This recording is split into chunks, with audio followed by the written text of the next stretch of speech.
Shalom, Salve.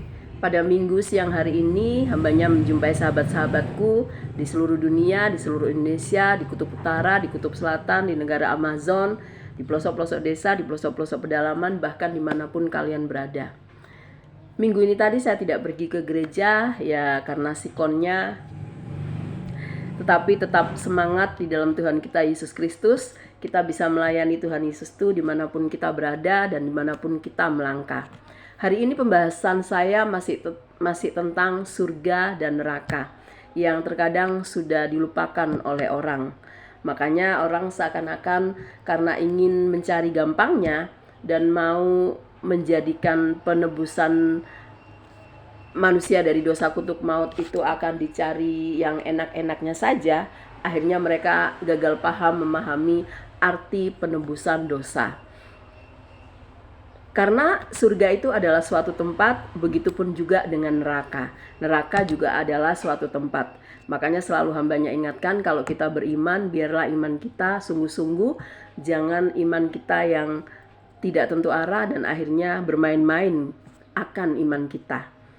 Jadi surga itu suatu tempat, begitupun juga dengan neraka. Makanya selalu saya bilang jangan bermain-main akan dosa, tetapi kita selalu menghidupi keimanan kita dengan benar, yaitu tadi selalu mentaati akan perintahnya, menjauhkan diri kita dari perbuatan dosa, dan jangan terus-terusan jatuh dalam perbudakan dosa. Karena kan Tuhan Yesus sudah menebus manusia dari dosa kutuk maut. Nah, di sini kita nggak boleh gagal paham tentang arti penebusan dosa. Akhirnya nanti orang bicara begini, kan saya sudah ditebus dosa saya, mau saya jatuh dalam dosa ini, kan saya sudah ditebus dosa saya. Nah, itulah pemahaman yang salah. Yang ditebus itu manusianya dari dosa kutuk maut. Nah, disitulah nanti kamu akan mendapatkan hari kebangkitan. Dan kalau kamu sungguh-sungguh sudah percaya kepada Tuhan Yesus, kamu pasti diselamatkan, bahwa Yesus itu adalah Tuhan dan juru selamat kita, itu pasti. Kepastian sudah ada. Nah, kalau kamu sudah memegang kepastian itu, berarti kamu harus mempertahankan kan, harus memegangnya dengan kuat, dengan tekun dan dengan setia. Dengan bagaimana? Yaitu tadi, jangan jatuh terus dalam perbuatan dosa apapun itu. Nanti sebentar hambanya akan membahasnya lagi. Sebelumnya kita akan membacakan ayat dalam kitab suci dulu, baru sebentar akan hambanya bahas. Sebab jika kita akan membaca di Ibrani 10 pasal 10 ayat 26, kita akan mulai membacanya dari ayat 26. Sebab jikalau kita sengaja berbuat dosa sesudah memperoleh pengetahuan tentang kebenaran, maka tidak ada lagi korban untuk menghapus dosa itu, tetapi yang ada ialah kematian yang mengerikan akan penghakiman dan api yang dahsyat yang akan menghanguskan semua orang durhaka.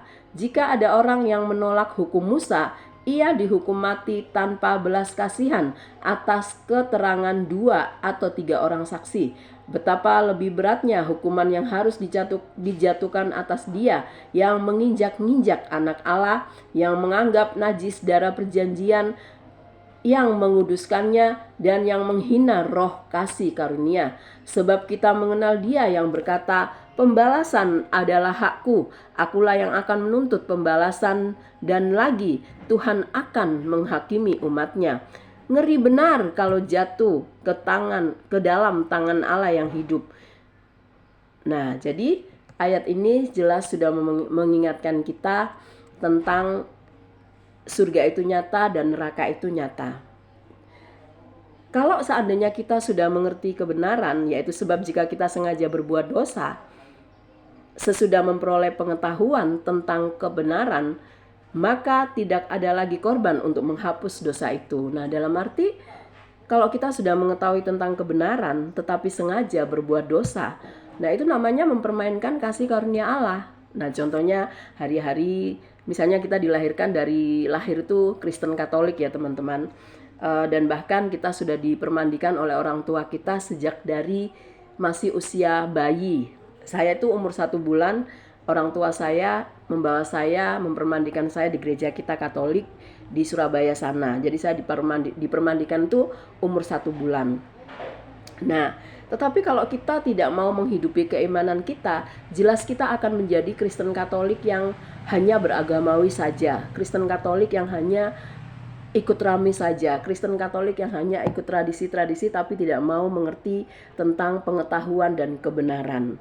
Nah, kalau kita hari Minggu rajin ke gereja atau mungkin kegiatan Kombas kita ikut, hari Minggu rajin ke gereja, menerima hosti Tuhan.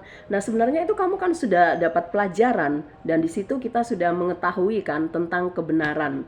Tetapi kenapa masih banyak orang-orang yang mempermainkan kasih karunia Allah ini? Padahal mereka hari Minggu ke gereja, tetapi di hari Senin, Selasa, Rabu, Kamis, Jumat, Sabtu jatuh dalam dosa ini, jatuh dalam dosa itu, jatuh terus dalam dosa-dosa. Nah, itulah namanya sengaja berbuat dosa. Nah, jelas ayat ini memberikan penegasan yang kuat bahwa kalau ada manusia-manusia semacam itu, ya ngeri benar kalau kamu jatuh di tangan Allah yang hidup. Nah, sudah memberikan penjelasan yang gamblang dan terang ya teman-teman. Jadi jangan mempermainkan kasih karunia Allah, jangan menginjak-injak kasih karunia Allah dengan perbuatan dosamu. Minggu ke gereja, terima hosti, katanya sudah menghapus dosa saya, tapi hari Senin, Selasa, Rabu, Kamis, Jumat, Sabtu jatuh terus dalam perbudakan dosa. Dosa kumpul kerbo, dosa free sex, dosa sesama jenis, dosa mencuri, dosa nyolong, dosa narkoboy, dosa menipu, dosa apapun masih dilakukan. Dan akhirnya kamu kalau tidak bertobat, ya itu tadi, kemana tujuanmu? Nah, jelaskan ayat firman Tuhan ini berbunyi, sebab jika kita sengaja berbuat dosa sesudah memperoleh pengetahuan tentang kebenaran, maka tidak ada lagi korban untuk menghapus dosa itu. Tetapi yang ada ialah kematian yang mengerikan. Nah, kematian yang mengerikan itu kemana? Neraka kan? Tetapi yang ada ialah kematian yang mengerikan, akan penghakiman dan api yang dahsyat yang akan menghanguskan semua orang durhaka. Nah, kematiannya ke neraka. Kalau sengaja berbuat dosa, jika ada orang yang menolak hukum Musa saja, ia dihukum mati tanpa belas kasihan. Waktu di zamannya Bapak Musa, kalau ada orang yang ketahuan berzina, sampai ada yang bunting di luar nikah, dirajam pakai batu sampai mati. Nah, apalagi di zamannya kasih karunia ini, bukan berarti kamu diberi kesempatan terus seenak-enaknya berbuat dosa, tidak boleh. Itu namanya kamu mempermainkan kasih karunia Allah. Kalau seandainya diberi waktu dan kesempatan, cepatlah bertobat. Kasih atas keterangan dihukum mati tanpa belas kasihan atas keterangan 2 atau 3 orang saksi. Betapa lebih beratnya hukum yang harus dijatuhkan atas dia yang menginjak-injak anak Allah. Nah, jadi betapa lebihnya hukumannya, betapa lebih beratnya hukuman yang harus dijatuhkan atas dia yang menginjak-injak anak Allah, yang menganggap najis darah perjanjian, yang menguduskannya, dan yang menghina roh kasih karunia. Sebab kita mengenal dia yang berkata, pembalasan adalah hakku, akulah yang akan menuntut pembalasan, dan lagi Tuhan akan menghakimi umatnya. Nah, dan lagi Tuhan akan menghakimi umatnya. Jadi ngeri benar kalau jatuh ke dalam tangan Allah yang hidup. Hukumannya di mana? Nah, coba kita akan buka lagi di Wahyu. Wahyu pasal 21. Wahyu 21 ayat 8. Tetapi orang-orang penakut, orang-orang yang tidak percaya, orang-orang keji, orang-orang pembunuh, orang-orang sundal, tukang-tukang sihir, penyembah-penyembah berhala, dan semua pendusta, mereka akan mendapatkan bagian mereka di dalam lautan yang menyala-nyala oleh api dan belerang. Inilah kematian yang kedua.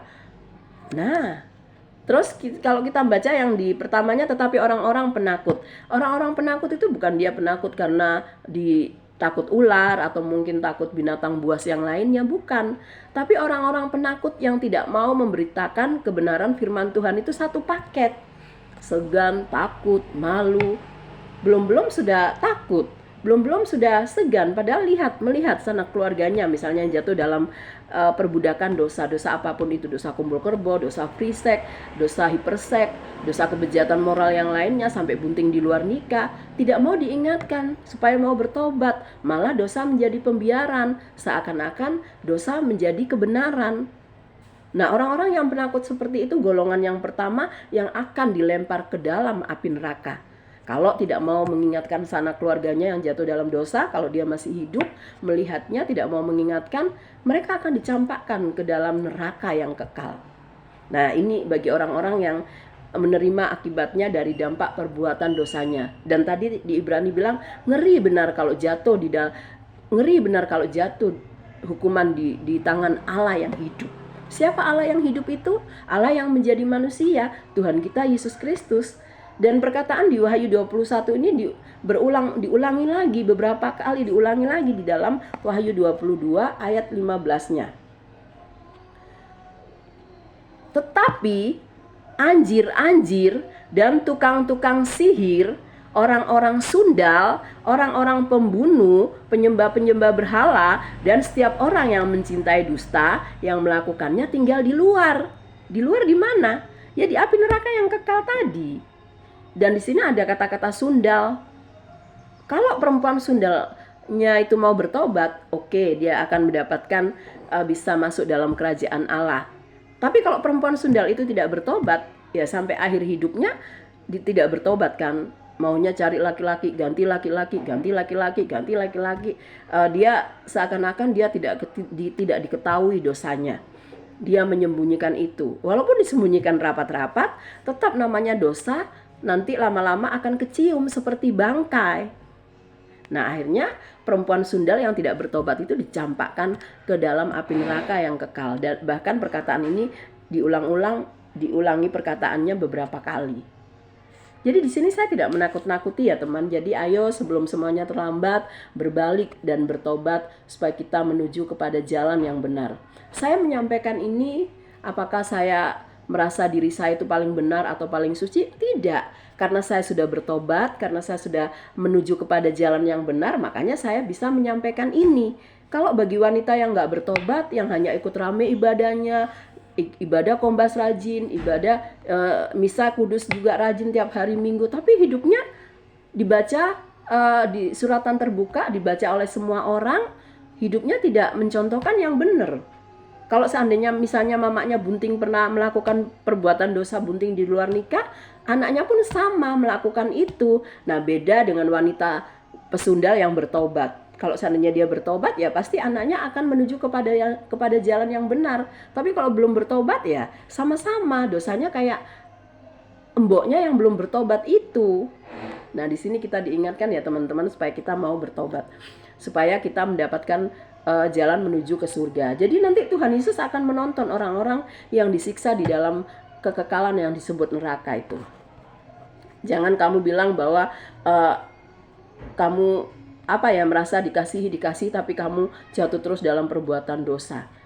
Di pasal 14, kita akan membaca pasal 14. Pasal 14-nya Wahyu 14. Ini ayat pamungkas saya. Maka ia akan minum dari anggur murka Allah yang disediakan tanpa campuran dalam cawan murkanya, dan ia akan disiksa dengan api dan belerang di depan mata malaikat-malaikat kudus dan di depan mata anak domba. Siapa anak domba? Tuhan kita Yesus Kristus. Dia selalu senang disebut anak domba, anak domba, anak domba. Dan di depan mata malaikat-malaikat kudus dan di depan mata anak domba. Maka ia akan minum dari anggur murka Allah yang disediakan tanpa campuran dalam cawan murkanya, dan ia akan disiksa dengan api dan belerang di depan mata anak domba. Maka asap api yang menyiksa mereka itu naik ke atas sampai selama-lamanya, dan siang malam mereka tidak henti-hentinya disiksa, yaitu mereka yang menyembah binatang serta patungnya itu, dan barang siapa yang telah menerima tanda namanya. Yang penting di sini ialah ketekunan. Orang-orang kudus yang menuruti perintah Allah dan iman kepada Yesus. Nah, jadi yang diutamakan di sini ialah, yang penting di sini ialah ketekunan orang-orang kudus yang menuruti perintah Allah. Apa itu perintah Allah? Kan kalau di perjanjian lama di Taurat ada 10 perintah Allah. Jangan membunuh, jangan melawan orang tua, tidak boleh menduakan nama Tuhan. Nah, itu ada 10 perintah Allah kan, jangan. Dan aku mendengar suara dari sorga berkata, tuliskan, berbahagialah orang yang mati dalam Tuhan sejak sekarang ini. Sungguh kata roh, supaya mereka boleh beristirahat dari jerih lelah mereka, karena segala perbuatan mereka menyertai mereka. Nah, jadi yang boleh istirahat yaitu orang-orang yang sudah melakukan perintah Allah dengan benar, yang tidak jatuh terus dalam perbuatan dosa. Karena surga itu mendapatkan kasih karunia dari Allah. Nah, kalau kita sudah mendapatkan kasih karunia dari Allah, berarti kita bisa berbuat baik kan. Nah, selalu saya ingatkan, jangan menonjolkan perbuatan baik kita untuk menyogok Allah dengan perbuatan baik kita, jangan. Tapi utamakanlah kasih karunia Allah itu sudah menyelamatkan kita dari dosa, dari menyelamatkan manusia dari dosa kutuk maut tadi. Nah, setelah itu perbuatan baik itu bisa mengikuti kita. Dan aku mendengar suara dari surga berkata, tuliskanlah, berbahagialah orang yang mati dalam Tuhan. Jadi yang mati dalam Tuhan itu disertai dengan perbuatannya di waktu dia masih hidup, masih ada di dunia, menyenangkan hati Tuhan. Dengan apa caranya menyenangkan hati Tuhan? Yaitu tadi, menjadi penyampai berita firman Tuhan yang benar, kebenarannya dicakup satu paket. Nah, itulah yang berbahagia orang-orang yang mati dalam Tuhan sejak sekarang ini. Sungguh kata roh, supaya mereka boleh beristirahat dari jerih lelah mereka. Nah, jadi kalau yang tidak bekerja buat Tuhan terus tiba-tiba maunya